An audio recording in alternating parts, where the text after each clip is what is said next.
ये कहानी उस दौर की है जब इंटरनेट और मोबाइल ऐप्स के जरिए धोखाधड़ी अपने चरम पर थी।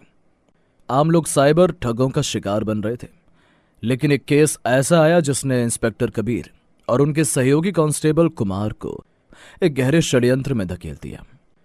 एक शांत मोहल्ले में सुबह सुबह हड़कंप मच गया। एक 27 वर्षीय युवक अभिषेक अपने कमरे में मृत पाया गया। परिवार ने पहले तो आत्महत्या समझी, लेकिन जल्द ही मामला पुलिस तक पहुंचा। घर के बाहर भीड़ जमा होती है। इंस्पेक्टर कबीर और कांस्टेबल कुमार मौके पर पहुंचते हैं। सर, कमरे का दरवाजा अंदर से बंद था, खिड़की आधी खुली मिली, कोई संघर्ष के निशान भी नहीं दिख रहे। यह केस तो काफी उलझा हुआ लग रहा है। गले में नीला निशान है, यह आत्महत्या नहीं लगती, लेकिन रस्सी का कोई टुकड़ा नहीं मिला। जी नहीं सर। और देखिए, ये अभिषेक का फोन है, स्क्रीन पर एक बैंकिंग ऐप खुला है। दिलचस्प। खाते से लगातार पैसों के लेन देन हुए, लेकिन मरने से पहले उसने ट्रांजैक्शन क्यों किया होगा? क्या कारण हो सकता है इसका? कबीर और कुमार ने परिवार से पूछताछ की। साहब, मेरा बेटा बहुत अच्छा था, वो आईटी कंपनी में काम करता था। पिछले कुछ दिनों से बहुत परेशान रहता था। कहता था कि किसी ने उसके बैंक अकाउंट से लाखों रुपए निकाल लिए हैं। क्या उसने किसी से कर्ज लिया था या किसी अवैध काम में शामिल था? नहीं साहब, मेरा बेटा तो काफी शरीफ था, बस कह रहा था कि किसी ने उसके नाम पर फर्जी लोन ले लिया है। सर, ये तो क्लासिक साइबर फ्रॉड का केस लगता है। हाँ कुमार, लेकिन यह मामला सिर्फ फ्रॉड का नहीं है, किसी ने उसकी जान भी ली है। इंस्पेक्टर कबीर ने साइबर सेल की मदद ली। अभिषेक के मोबाइल से जानकारी निकाली गई। सर, अभिषेक के फोन से ई वॉलेट प्रो नामक ऐप इंस्टॉल किया गया था। यह ऐप गूगल प्ले स्टोर पर मौजूद ही नहीं है, यानी एक नकली ऐप है। इसी ऐप के जरिए ही फ्रॉड किया गया है। और पैसे कहां गए, किसके अकाउंट में? पैसे 3 अलग अलग खातों में ट्रांसफर हुए, लेकिन अंत में सब एक ही विदेशी अकाउंट में पहुंच रहे हैं। सर, इसका मास्टरमाइंड कोई बड़ा आदमी ही होगा, मतलब यह कोई बड़ा नेटवर्क है। हाँ, और इस नेटवर्क के पीछे कौन है, यह ढूंढ निकालना होगा। पोस्टमार्टम रिपोर्ट आई। उसमें खुलासा हुआ कि अभिषेक की मौत जहर से हुई थी, फांसी से नहीं। गले का निशान बाद में बनाया गया था ताकि लगे कि आत्महत्या है। कुमार, इसका मतलब हत्यारा बड़ी चालाकी से काम कर रहा है। पहले इसे जहर दिया, फिर सबूत मिटाने के लिए फांसी का नाटक रचा। सर, लेकिन घर के अंदर कोई आया कैसे? यहां कोई जबरदस्ती के संकेत भी नहीं है। वही तो, दरवाजा अंदर से बंद था, यानी या तो हत्यारा अंदर से बाहर निकला और बाहर से कुंडी लगा दी, या फिर अभिषेक किसी भरोसेमंद इंसान को खुद अंदर लेकर आया। पुलिस ने अभिषेक के सबसे करीबी दोस्त राहुल को बुलाया। साहब, अभिषेक पिछले हफ्ते बहुत परेशान था। वो कह रहा था कि किसी ने उसे धमकी दी है, अगर वो पैसे वापस नहीं करेगा तो उसकी जान जाएगी। धमकी किसने दी? उसे व्हाट्सएप पर कॉल आया था। सामने वाला सिर्फ अंग्रेजी में बोल रहा था। कह रहा था कि तुम्हारा लोन बकाया है, नहीं चुकाओगे तो परिणाम भुगतोगे। सर, ये तो वसूली गैंग जैसा लग रहा है। नहीं कुमार, ये उससे भी बड़ा है।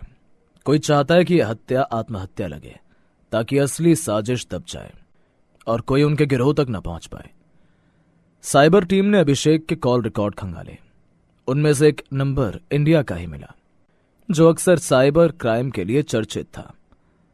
सर, नंबर यही इंडिया का ही है। कई बार नकली कॉल सेंटर पकड़े गए हैं, शायद यही गैंग इसके पीछे है। कबीर और कुमार ने ट्रेस की हुई जगह पर जाकर गुप्त जांच शुरू की। एक पुरानी बिल्डिंग में कॉल सेंटर जैसा सेटअप दिखता है। दर्जनों लड़के लड़कियां विदेशी ग्राहकों को कॉल कर रहे थे। सर, ये तो बड़ा नेटवर्क लग रहा है। इन लोगों ने तो कितने लोगों को बेवकूफ बनाकर फ्रॉड किया होगा। इन पर हमें कार्रवाई करनी पड़ेगी।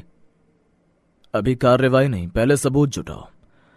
अगर हमने इन्हें बिना सबूत के पकड़ भी लिया तो ये जल्दी बाहर आ जाएंगे और फिर से यही फ्रॉड काम चालू कर देंगे।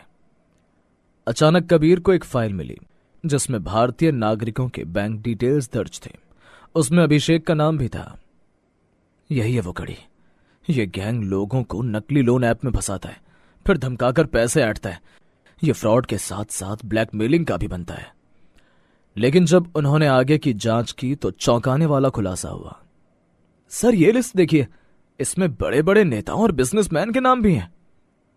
यानी ये नेटवर्क सिर्फ ठगी तक सीमित नहीं है, इसके पीछे कोई बड़ा मास्टरमाइंड है जो इन पैसों का इस्तेमाल ब्लैक मनी और हवाला के लिए कर रहा है। सर तो क्या अभिषेक ने साजिश पकड़ ली थी? हाँ कुमार, शायद उसने इन ट्रांजैक्शन का राज जान लिया और इसी वजह से उसकी हत्या कर दी गई। कबीर ने पुलिस स्टेशन वापस लौटकर ऑपरेशन की तैयारी की। क्राइम ब्रांच और साइबर सेल की मदद से पूरे नेटवर्क पर छापा मारा गया। टीवी पर खबरें चल रही थीं। आज की सनसनी खबर यह है कि दिल्ली पुलिस ने 100 करोड़ का ऑनलाइन फ्रॉड रैकेट पकड़ा, दर्जनों गिरफ्तार। सर लेकिन मास्टरमाइंड अब तक हाथ नहीं आया, हमें सबसे पहले उस मास्टरमाइंड तक पहुंचना होगा। वो खुद फंस चुका है, यह कॉल उसी की है। कबीर ने लोकेशन ट्रेस करवाई और आखिरकार मास्टरमाइंड पकड़ा गया।